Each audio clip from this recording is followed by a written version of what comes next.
육조담경 지난번 다음 하겠습니다. 지난번에 자성 진불 해탈송을 해농대사께서 말씀하셨는데 이게 이제 마지막 그 개송이거든요. 그래서 지난번에 하다가 중간에 다 못했기 때문에 이제 처음부터 간단하게 설명하고 지난번 다음에 이어서 하겠습니다. 자성 진불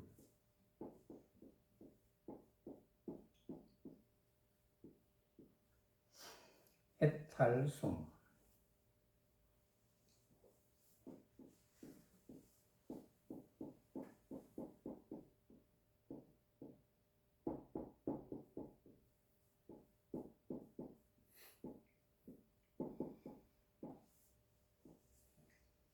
자성이 참 부처임을 알면 바로 해탈이다. 진여의 깨끗한 성품이 참 부처요. 진여의 깨끗한 성품이 참 부처가 되려면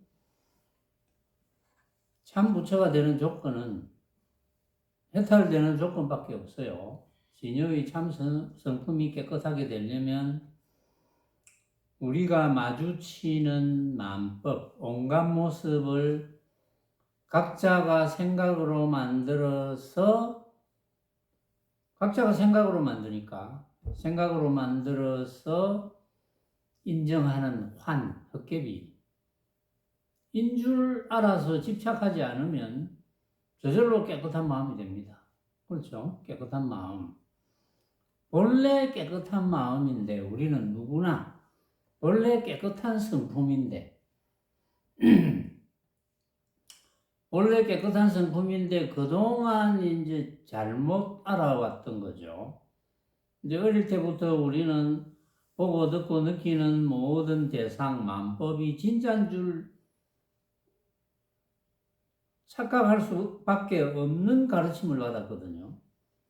어쨌든 유치원부터 어린이집부터 유치원 여기 있는 분은 어린이집 다니는 분이 있는지 모르겠지만 요즘은 어린이집, 유치원 이런 순서대로 초, 중, 고, 대 어쨌든 우리는 가르침을 주는 분들에 의해서 이제 사회적으로 또 가르침을 주는 분들도 있고 학교에서 가르침을 주는 분들도 계시고 그런 분들에게 가르침을 받은 것은 전부 내가 보고 듣고 느끼는 그것이 진짜야. 이렇게 배워왔던 거예요. 근데 그게 어떻게 하루아침에 바뀌겠습니까? 진짜라고 알고 있었는데. 그런데 우리가 진짜라고 알고 있는 한은 우리가 본래 우리의 모습인 깨끗한 성품이 될 수가 없어요. 깨끗한 성품이 되지 않으면 해탈의 삶이 안 되거든요. 해탈의 삶이 안 되면 괴로움을 벗어나지 못합니다. 괴로움.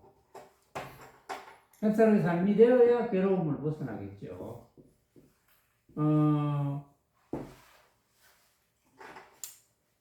이 괴로움이 종류가 많잖아요. 육신의 괴로움도 괴로움이고 정신적인 괴로움. 육신의 괴로움은 안 겪어본 사람 아무도 없죠. 감기만 심하게 걸려도 괴로우니까.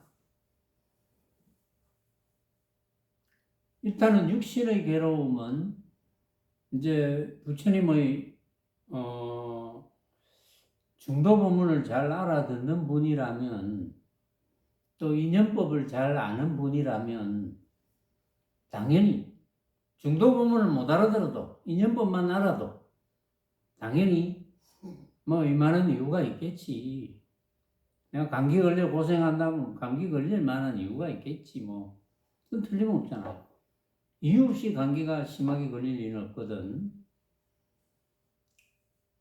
그런데 이제 수행을 잘 모르는 이는 그런 이유가 있는데도 불구하고 괜히 화가 나. 내가 왜 그렇게 추운 데 있었지? 나를 추운 데 있게 해준 사람이 누구야? 원망을 하거든요. 그 인연의 법칙을 모르는 거예요. 그런 사람은. 부처님의 인연법은 아주 기본이니까. 기본에 깔려 있으니까, 인연법이. 그래서 이제 부처님의 법문을 점점 들으면 이제 삶의 질이 이제 점점 바뀌거든요. 그래서 이제 육조 해능대 사는 마지막 교성에서 무조건 진여의 깨끗한 성품이 참 부처라 그랬어. 진여의 깨끗한 성품은 우리가 본래 진여의 깨끗한 성품이에요, 우리가. 응? 깨끗하게 되려면 내가 일으키는 모든 생각이 진짜가 아니구나 이러면 깨끗하잖아요. 진짜구나 하면 진짜가 덮어버리니까 깨끗하지 못하죠. 이치로 비유를 하자면 아주 깨끗한 거울, 우리 성품처럼 깨끗한 티끌 하나 없는 깨끗한 거울이 있는데 물건이 비쳤다. 그러면 깨끗한 거울은 안 보이고 비친 물건만 보이잖아요. 그래서 비친 물건이 진짜다. 그러니까 깨끗한 성품은 볼 수가 없는 거지. 그런데 거울을 보고 비친 물건이 있는데 비친 물건은 이거는 가짜야. 거울의 성품은 본래 깨끗하지. 거울은 본래 깨끗한 거지.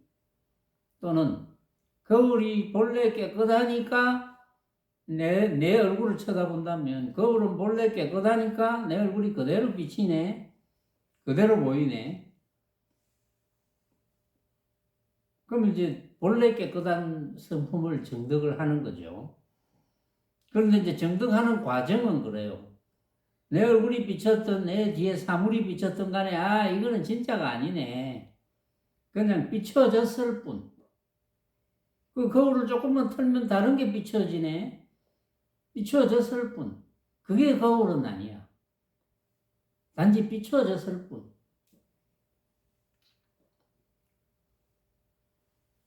그걸 진짜로 알면 거울이 안 되고 물건이 되잖아요. 거울이. 그렇죠? 거울에 사물이 비춰졌는데 사물을 진짜로 알면 거울이 안 되고 물건이 되어버리잖아요. 근데 이 사물을 가짜로 알면 거울이 되어버리잖아요. 깨끗한 거울. 이제 비유하자면 그런 겁니다. 혹시 여러분들이 못 알아들을까 싶어서 할 수 없이 비유를 하는 거예요. 알아들으라고. 그래서 흔히들 망념이 일어나면 덮어버린다 이러는데 덮는 원리가 그래요. 거울로 비유하면 그렇듯이 내가 생각을 일으켰는데 이게 진짜네 하면 이미 더럽혀지거든. 진짜네 하면 그 진짜가 되어버리거든. 근데 가짜네 이라면 깨끗한 상태가 돼요. 깨끗한 성품인 상태가 되는 거예요. 그래서 우리는 본래 항상 깨끗한 성품의 상태입니다. 그걸 잘 아셔야 돼요. 그러니까 진여의 깨끗한 성품이 참 부처요. 삿된 견해의 삼독이 곧 참 마구님이라.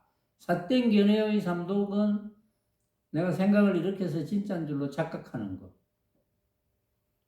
그래서 삿된 생각 가진 사람은 마구니가 집에 있어.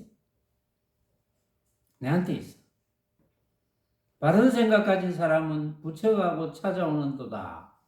바른 생각 가진 사람은 마구니가 부처로 바뀌어. 마구니가 집에 있었는데 집에 있던 마구니가 부처로 바뀌어. 성품 가운데서 삿된 생각인 삼독이 난다. 성품 가운데서 삿된 생각인 삼독이 나는 거 맞죠? 성품 가운데서 삿된 생각인 삼독이 당연히 나겠죠. 내가 진짜라고 착각하면. 그래서 그러면 마왕이 와서 집에 살고 바른 생각이 삼독의 마음을 스스로 없애면 바른 생각은 각자가 생각으로 만든 허망한 헛개비 같은 것이네 하는 게 바른 생각이거든요. 그렇게 바른 생각을 일으키면 삼독의 마음이 스스로 없어져. 응? 그래서 마구니 변하여 부처된다. 딱 똑같은 말이죠. 마구니가 변해서 부처가 돼. 이 부분은 지난번에 한번 했어요. 그래서 길게 안 합니다. 지난번에 장황하게 설명을 다 했어요. 좀 더 긴 설명이 필요하다면 지난번 거 본문 들어보시면 돼요.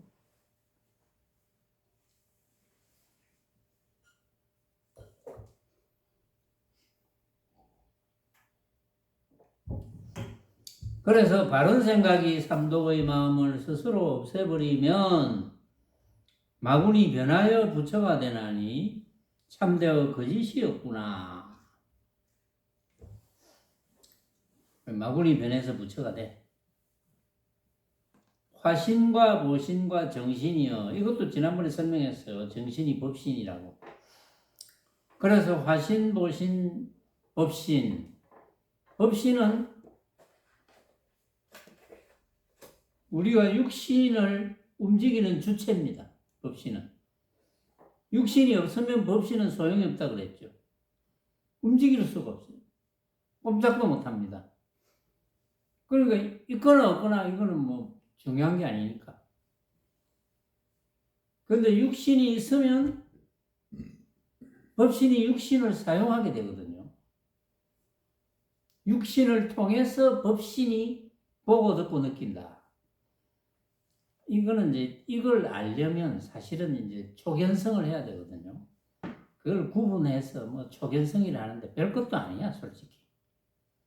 뭐 초견성이 어떻고 무슨 견성이 어떻고 견처가 어떻고 막 저거끼리 나누어 가지고 난리굿을 피우는데 그런 거 아무것도 없어요. 법신이 육신을 사용하게 될 때, 그러니까 눈이 보는 게 아니고 코가 냄새 맡는 게 아니고 눈을 통해서 법신이 쳐다보는 거죠. 눈을 통해서 법신이, 눈은 이제 색신이니까 눈을 통해서 법신이 쳐다보고 코를 통해서, 코라는 기관을 통해서 법신이 냄새를 맡는 거거든. 그래서 눈, 귀, 코, 혀, 몸 뜻이 다 마찬가지. 똑같은 뜻이다. 어쨌든 지난번에 화신, 보신, 정신에 대해서 설명을 했기 때문에 이제 요점만 일단 간추려가지고. 그래서 법신이 육신을 통해서 온갖 일을 다 합니다. 온갖 일을 다 할 때, 내가 만나는 모든 것이 내가 만나는 만법이 다 내가 생각으로 만든 이 진짜가 아니구나. 왜냐면 다른 사람도 생각할 거고, 다른 사람이 생각이 내하고 다르니까 진짜라고 할 수 없어. 지난번에는 또 주장자 설명을 또 했어요. 주장자의 진짜 모습을 우리는 볼 수가 없다고. 왜? 각자 생각이 다른데 누가 본 거 진짜일까요? 그 진짜 모습을 볼 수가 없지. 그렇게 알고 살는데 그럼 싸울 일이 없지. 그래서 진짜는 없구나. 이렇게 알면은 보신입니다. 보신. 근데 왜 알았어? 이제 집착 안 하고 살아야 되겠구나. 사는 게 맞구나. 집착할 필요가 없구나. 걸림없이 살면 해탈의 삶이거든. 그게 화신이에요. 해탈의 삶을 하게 되는 것이 화신. 그래서 법신과 보신과 화신이 한 몸이다. 다른 몸이 아니야. 그래 나왔네. 세 몸이 원래로 한 몸이니. 그래서 세 몸이 본래 한 몸이다. 만약 자신에게서 스스로 보는 것을 찾는다면 견성이 맞는데 어떤 선사급 자칭선사가 이미 이 세상에 없는 자칭선사가 견성이 아니라고 그랬어요. 그 말은 내가 보니까 견성을 모르는구나. 견성이 뭔지 모르는구나. 하는 걸 알게 되는 거예요. 그래서 번역을 이렇게 했다는데 뭐 이렇게 하나 저렇게 하나 견성은 견성이거든. 왜냐하면 만약 자기 자신, 자기 자신에게서 스스로 보는 것을 찾는다면, 그러니까 이제 찾을 어떤 것이 있으면 그거는 견성이 아니다. 이렇게 보는 것 같아요. 스스로 보는 것을 찾는다는 게 어떤 뜻입니까? 스스로 봄.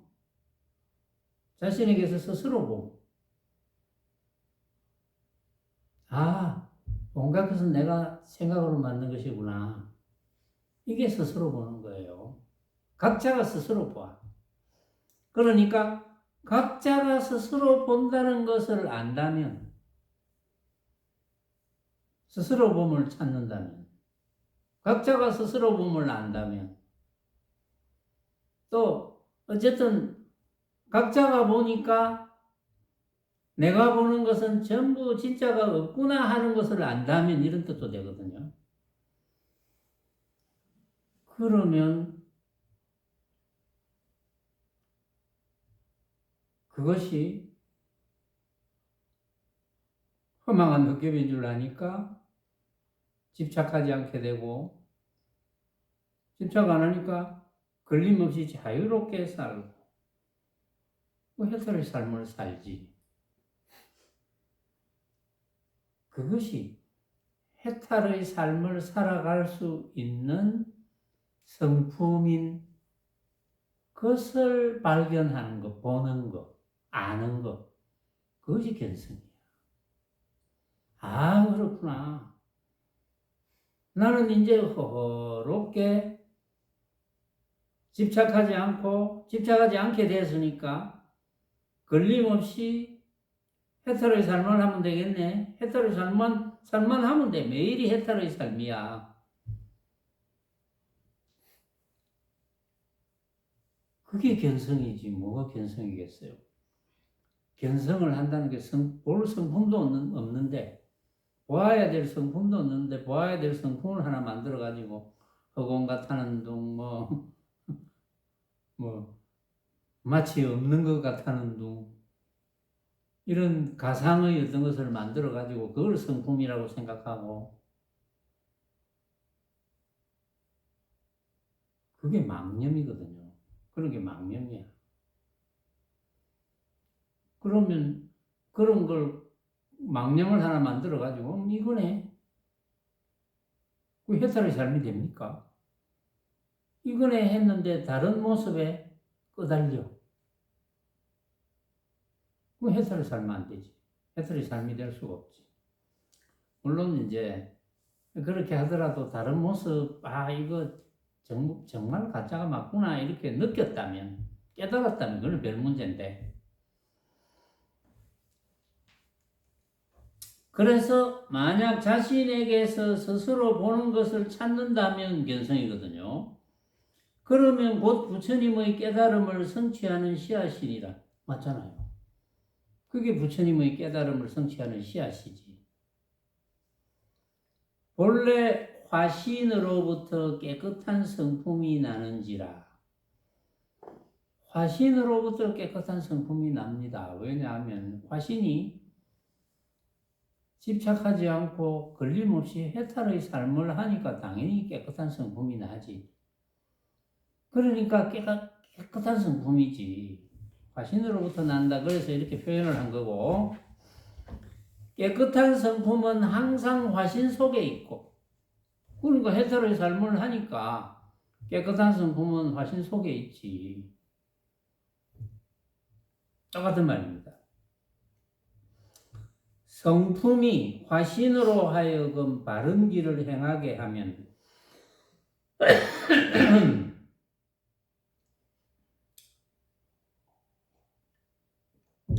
성품이 화신으로 하여금 바른 길을 행하게 하면, 화신으로 하여금 바른 길을 행한다는 것이 어떤 겁니까? 화신이 바른 길을 행한다면 그건 걸림없는 해탈의 삶을 사는 거잖아요. 그런데 여기는 성품이 화신으로 하여금 바른 길을 행하게 하면 바른 길을 행하는 걸림없는 해탈의 삶을 하는 성품이니 그렇게 되겠죠. 저절로 장차 원만하여 참됨이 다함없도다. 이거 해탈의 삶이다 이거지. 그럼 끝이지. 해탈의 삶만 살면 되는데 음욕의 성품은 본래 몸의 깨끗한 씨앗이니 음욕의 성품은 이제 오욕락 속에 뭐 음욕이 하나 들어가죠. 음욕의 성품은 본래 몸의 깨끗한 씨앗이니 음욕을 없애고는 깨끗한 성품의 몸이 없다. 몸이 없노라. 잘 들어보세요. 음욕의 성품은 본래 몸의 깨끗한 씨앗이니 음욕을 없애고는 깨끗한 성품의 몸이 없는 것이다. 음욕을 없애야 되겠다. 음욕을 없애자. 그래야 깨끗한 성품이 안 되겠나? 음욕을 없애버리자. 하면은 음욕을 없애버리자는 생각이 또 남거든. 음욕을 없애야 되겠다. 음욕을 없애버리자는 생각이 남아. 그런데 음욕의 성품이 본래 몸의 깨끗한 씨앗이야. 음욕의 성품이 음욕이 일어났을 때 이게 내가 생각으로 만든 거구나 라고 한다면 진짜가 아니구나. 이게 진짜가 아니구나. 음욕의 성품이 진짜라면 정도가 똑같아야 돼. 만약에 내가 느끼는 정도도 똑같아야 돼. 음욕의 성품이 진짜가 아니거든. 그래서 음욕의 성품은 본래 몸의 깨끗한 씨앗이라고 그랬어요. 왜 몸의 깨끗한 씨앗이냐? 음욕의 허망함을 아니까. 음욕이 진짜가 아니구나, 이게. 진짜가 아니기 때문에 젊을 때 다르고 늙을 때 다르고 몸 아플 때 다르고 몸 안 아플 때 다르고 진짜라면 그럴 리가 없잖아요. 그래서 그 성품이 진짜가 아님을 알면은 그렇구나. 이게 진짜가 아니구나. 그러면 다른 오욕락 중에 뭐 식욕, 수면욕 뭐 이런 어떤 오욕락 중에 그 오욕이 다 똑같겠구나 이런 생각이 당연히 들 거거든요.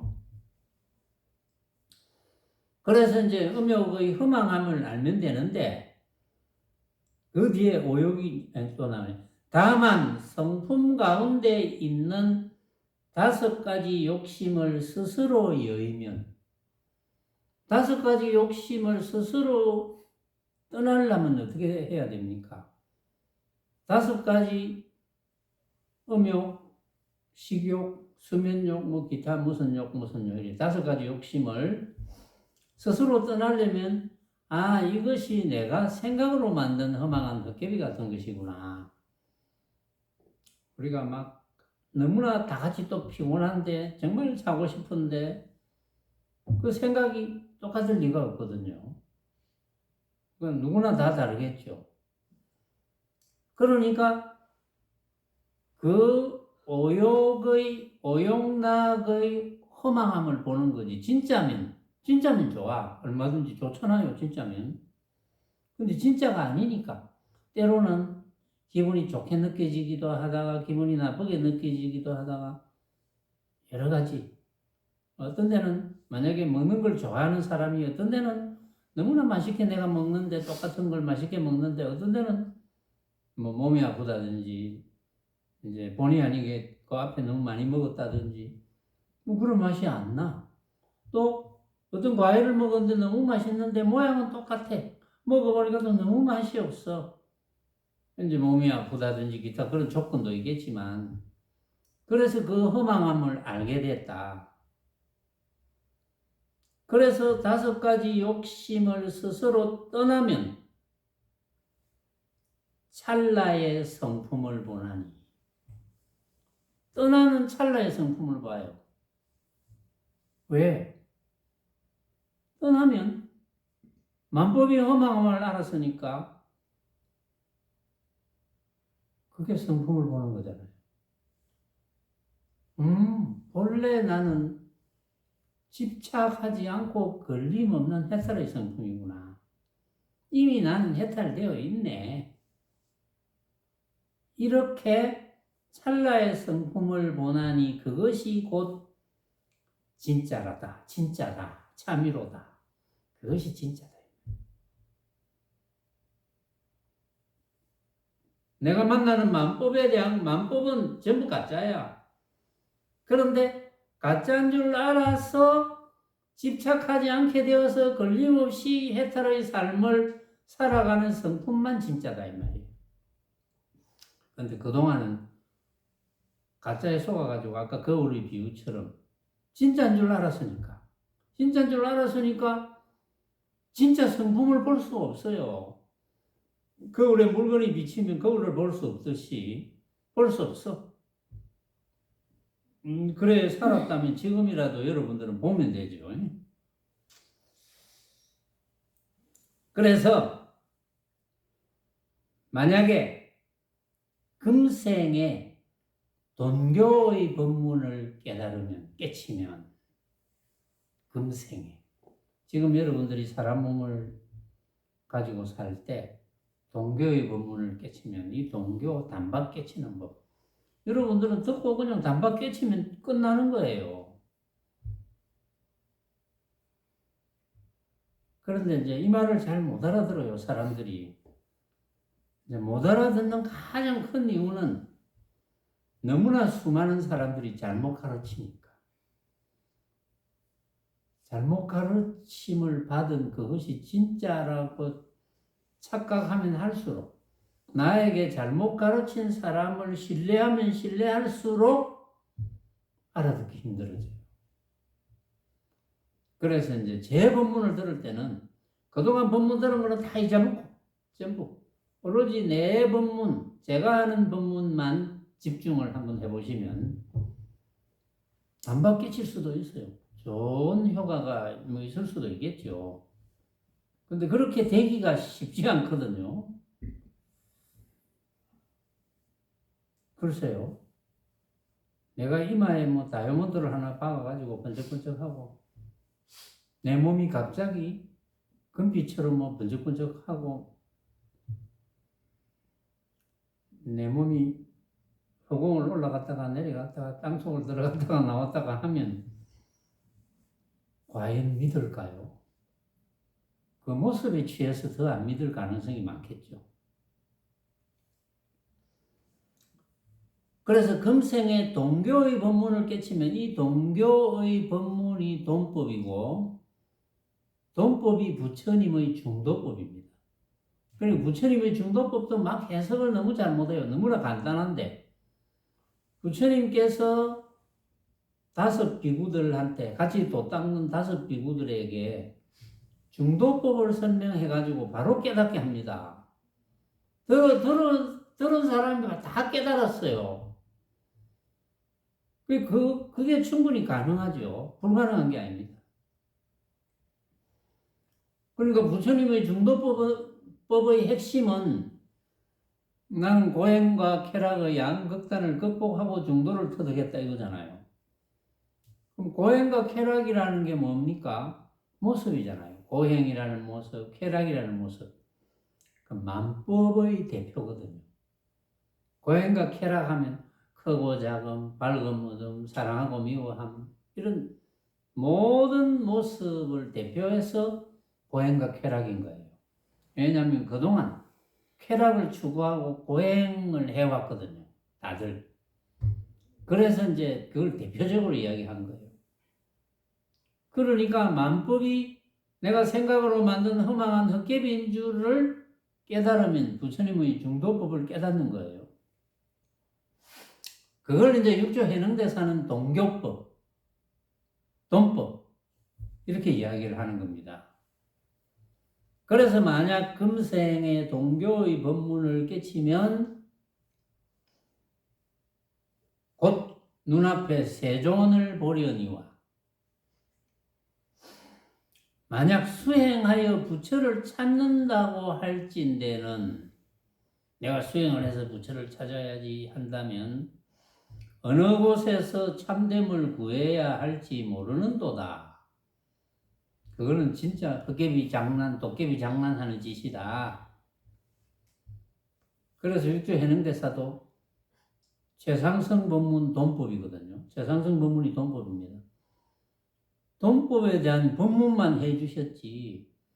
너 많이 참선해라.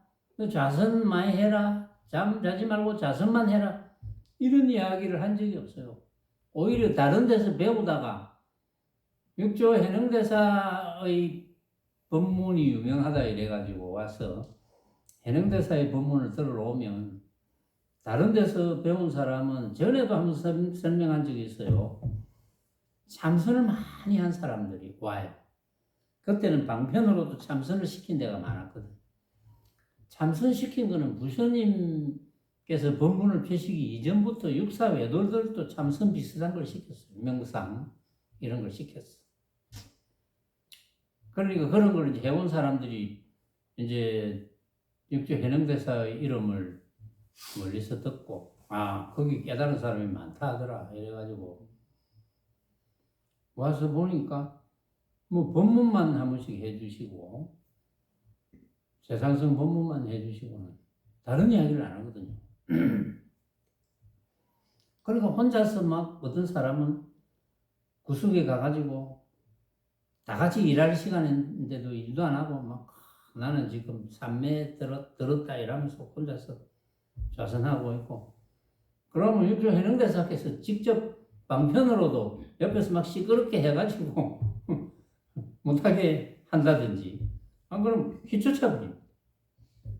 너 자선 왜 하냐? 너 법문 들어. 이런 식이거든요. 법문 들으면 다 깨달을 수 있는데 왜 쓸데없는 짓을 하냐? 그게 언제부터인가 이 돈법을 못 알아듣기 시작한 것 같아요. 사람들이.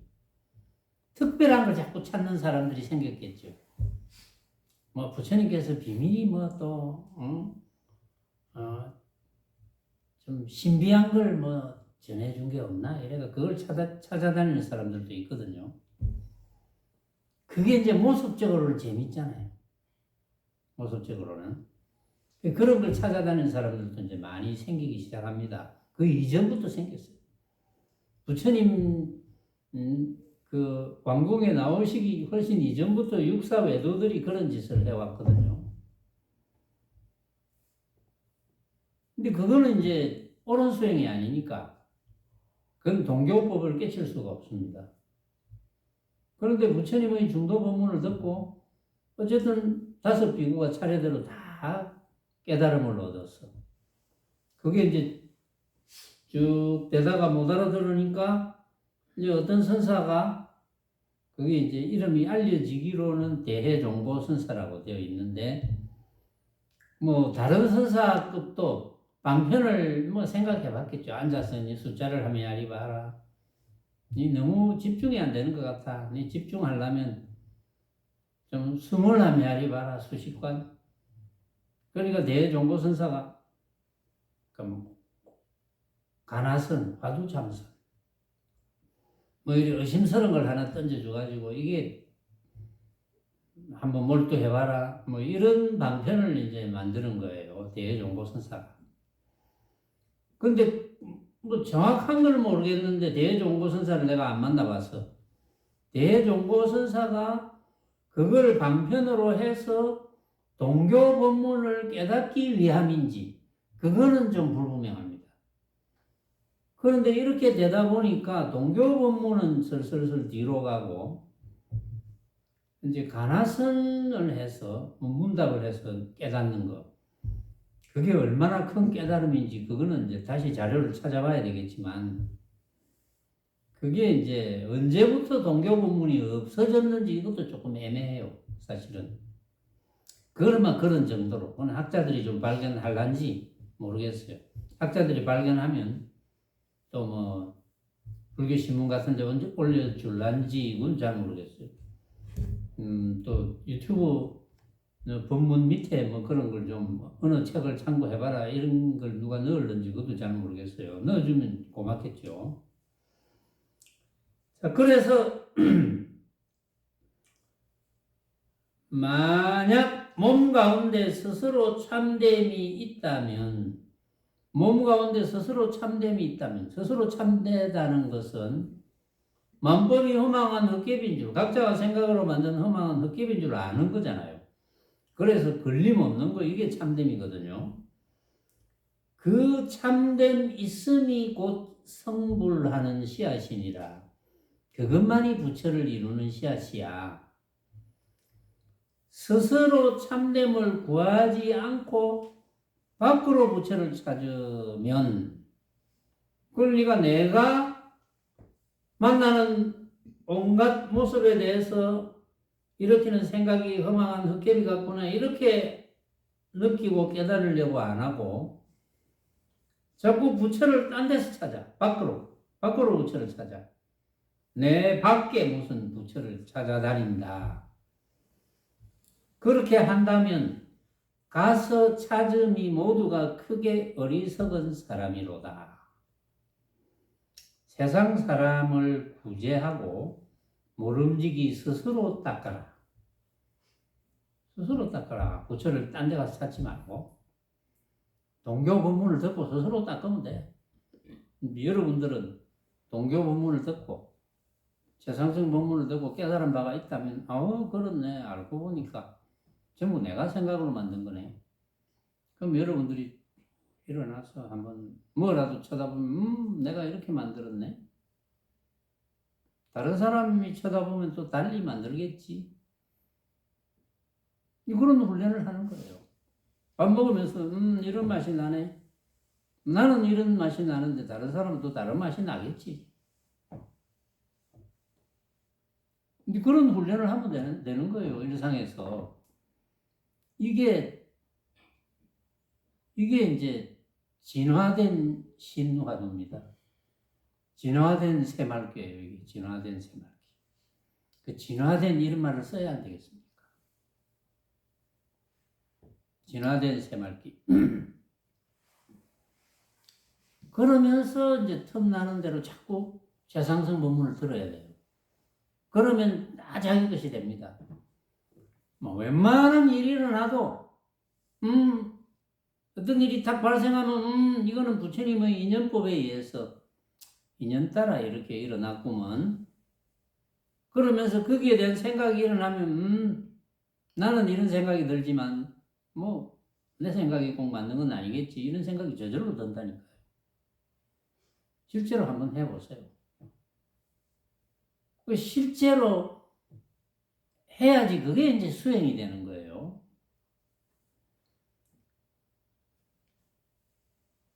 그래서 세상 사람을 구제하고, 그래서 여러분들이 주변에 너무나 고민이 많은 사람들에게 한번 이야기해주고, 뭐 듣든지 말든지, 그거는 뭐 할 수 없는 거 인연 따라가는 거니까. 부처님도 인연 없는 중생은 못 구한다 했으니까, 그건 못 자겠어요. 여러분들이 너무 고민이 많다. 옆에 내 친구가 보니까 너무 고민이 많다. 그럼 니 한번 뭐 믿어봐야 본전인데 너 한번 들어봐라. 그럼 뭐 들으면 다행이고 못 들으면 그만이지 뭐 어쩌겠어요. 이제 세상의 도를 배우는 이에게 알리노니 이에 의지하지 않으면 크게 부질 없으리로다. 어디에? 돈교 법문, 최상승 법문, 중도 법문. 여기에 의지하지 않으면 아무 부질 없다. 헛사는 거다. 이제 이 사실을 모르니까 77억 인구가 대부분 헛살고 있잖아요. 안타깝지만 뭐 도리가 없잖아요. 우리가 뭐 길 가다가 참 뭐 걸음걸이가 걸어가는데 여기서 저까지 걸어가는데도 참 힘든 사람들을 보잖아요. 안타깝지만 물론 뭐 주변에 그런 사람을 잘 빨리 치료해 주는 사람이 있으면 속에도 시켜주고 싶지만 그거 안타깝잖아요. 안타까운데 정작 동교 법문을 이해 못하는 분을 보면 그거보다 100배, 1000배 안타깝거든요. 그러나 어쩔 도리가 없잖아요. 나는 그냥 법문을 해줄 뿐이지 느끼는 거는 본인이 느껴야 되거든요.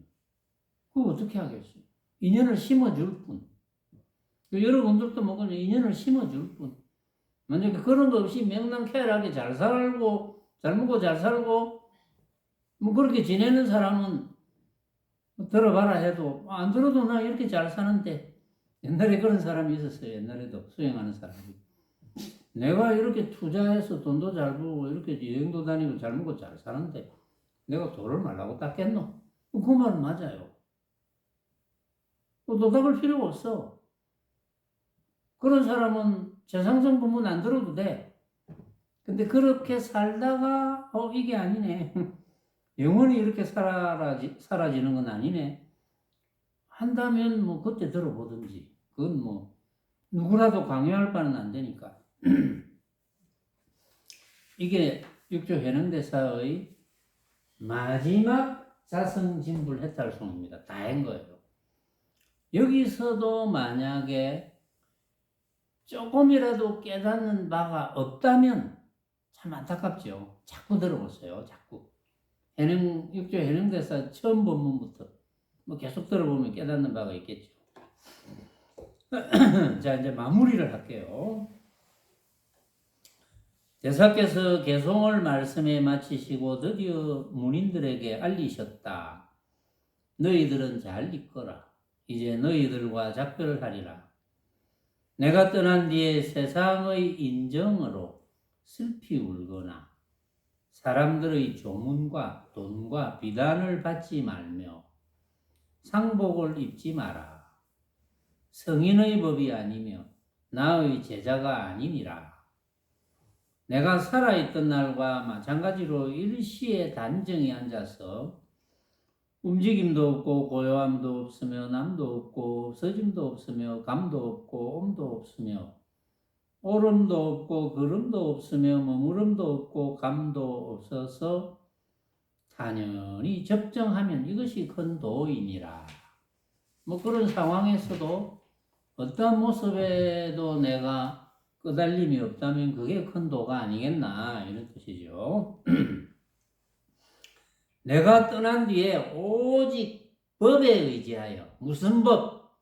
돈법, 돈교법에 의지하여 수행하면 내가 있던 날과 마찬가지일 것이나 내가 만약 세상에 있더라도 너희가 가르치는 법을 어기면 가르치는 법을 어기는 게 뭡니까?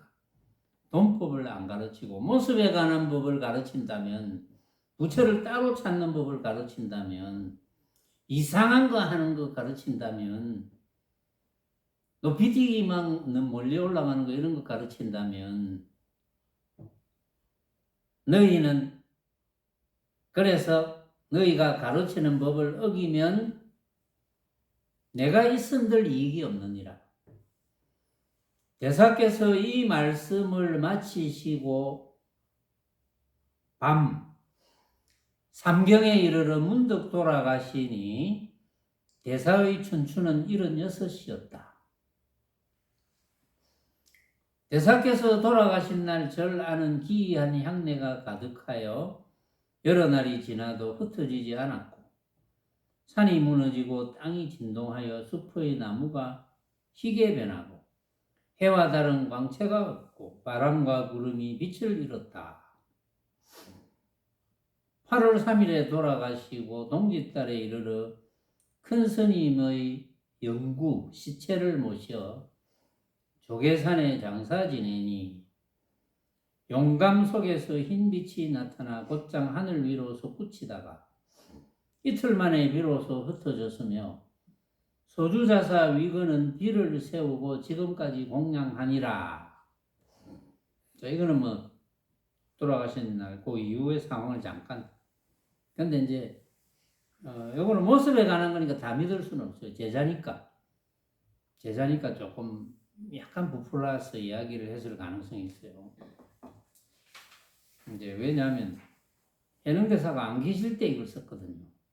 그래서 해능대사가 있었으면 그런 거 쓰지 마. 뭐 이랬을 건데, 동교법에는 그런 게 없거든요. 모습에 관한 법이. 부처님의 법에는 모습에 관한 법이 없어요.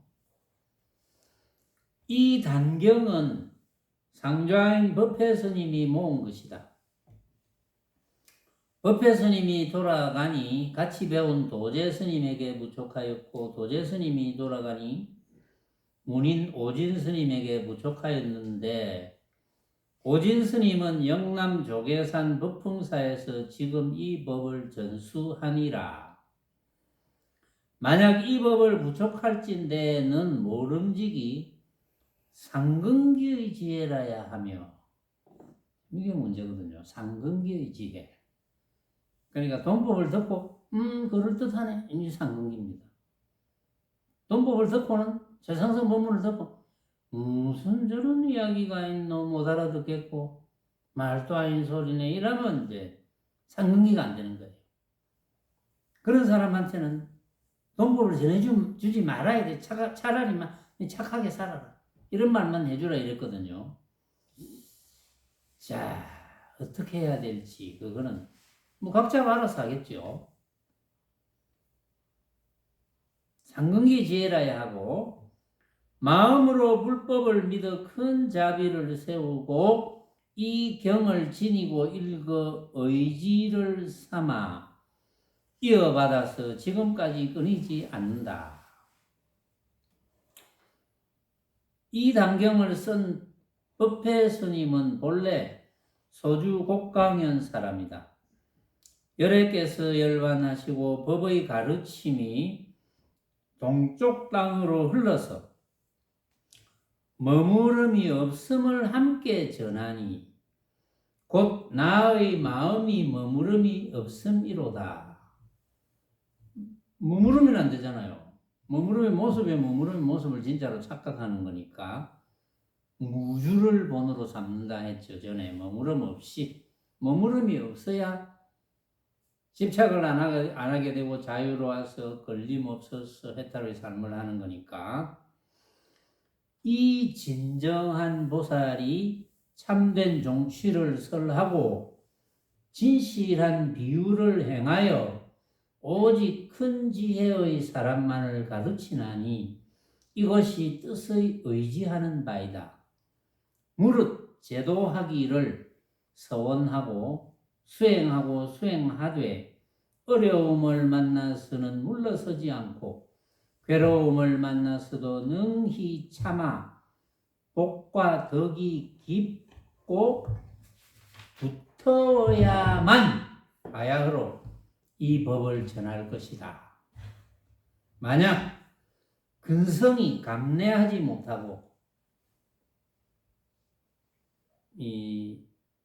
감사하지 못한다 이거지. 근성이 좀 부지부지하다 하거나 재량이 좋지 못하면 가진 능력이 좀 시통찮으면 모름지기 이 법을 구하더라도 법을 어긴 덕 없는 이에게는 망령되이 단경을 부촉하지 말 것이니 도를 같이 하는 모든 이에게 알려 비밀한 뜻을 알게 하노라.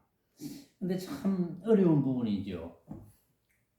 근데 이제 제 입장에서는 그냥 뭐 최상승 법문을 해줄 뿐. 응? 어떤 데는 뭐 제가 한 법문을 뭐 1, 2천 명이 듣기도 하고 어떤 데는 1, 200명이 듣기도 하고 하는데 근자에 와서 잘 못 알아듣는 것 같아요. 근 2천 명 가까이 들어도 알아듣는 사람이 한 4, 50명 정도, 한 5, 600명 정도 들어도 알아듣는 사람이 한 2, 30명 정도. 좀 안타깝지만 못 알아듣는 분들에게 간곡히 바라노니 뭐 해능대사의 바람이기도 하지만 절대 비방은 하지 마세요. 그건 여러분들의 업이 되는 거예요. 그거는 뭐 당연한 겁니다. 부처님의 가르침은 원인과 결과법이잖아요. 반드시 자기에게 돌아옵니다. 그래서 비방은 절대 하면 안 돼.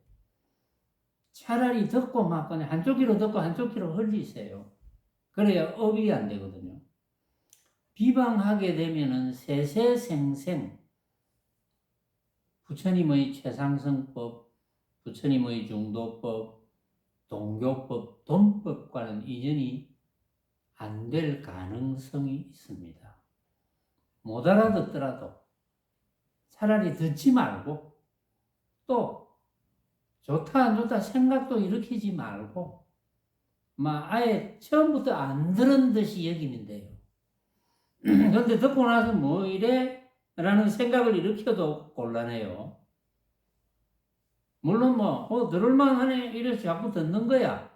본인이 최상승 법문의 인연이 되는 거니까 그거는 본인을 위해서 좋은 거지. 그게 뭐 내하고 무슨 관계가 있겠어요? 아무 관계가 없습니다. 저는 이 사바세계의 몸을 나타내었으니까 어쨌든 77억 인구가 나중에 AI가 발달해가지고 전 세계 언어로 자동으로 번역되어서 다 들어서 인연 닿는 사람들이 최상승 법문을 깨달아서 결국은 부처의 길을 찾기를 바랄 뿐 그 외에 뭐가 있겠어요. 제가 그 외에는 어떤 바람도 없습니다. 그래서 행복하기를 바랍니다. 여러분들이. 오늘은 여기까지 하고 6조 단경은 여기 끝이 났어요. 그래서 지난번에 예고했지만 다음 시간에는 지난번에 이제 학인들의 부탁에 의해서 벽암록을 좀 해줬으면 좋겠다. 그 벽암록이 좀 길어요. 그것도 제대로 하려면 제법 시간이 많이 걸려요. 그러면 또 이제 우리가 유마거사를 정법으로 받든다 그랬잖아요. 부처님과 삼계도사 석가모니 부처님과 무르지의 유마거사를 정법으로 받든다 했으니까 유마경 해야 되거든요. 그 다음에 이제 지금 우리 조계종에서도 소위경전으로 있는 건강경 해야 되거든요. 그동안도 했지만 제가 이제 새로 정리하면서 이제 다시 할 건데 유마경 하나만 해도 이게 막 5, 6년씩 걸리거든요. 건강경 하나만 해도 한 3, 4년 걸리니까 이번에는 한 주는 벽암록, 한 주는 유마경, 한 주는 건강경 뭘 먼저 할지는 제가 지금 정리해보면서 결정을 할 거예요. 그렇게 하되 조금 스피디하게 유마경이 옛날에 한 5, 6년 걸렸다면 가능하면 1, 2년 내로 건강경도 한 2, 3년 걸렸다면 1년 내로 그 벽암 놓고 1년 내로 해서 한 4, 5년 내로 세 가지를 다 해야 되겠다. 이런 생각을 가지고 있는데 좀 스피디하게 할 예정인데 그렇게 하시고 사자에서도 좀 해줬으면 좋겠다라고 부탁을 받았는데 사자에서는 제가 연구를 하고 있습니다. 계속 하고 있는데 지금 최상승 법문에는 약간 맞지 않다라는 생각이 들어서 다음 시간에 왜 최상승 법문에 맞지 않는지를 여러분들에게 설명을 해드릴게요. 그래야 의욕이 없죠. 여러분들에게 설명해드리고 그 다음부터 순서대로 진행을 하고자 합니다. 그렇게 하시면 되겠습니다. 오늘은 여기까지 하겠습니다.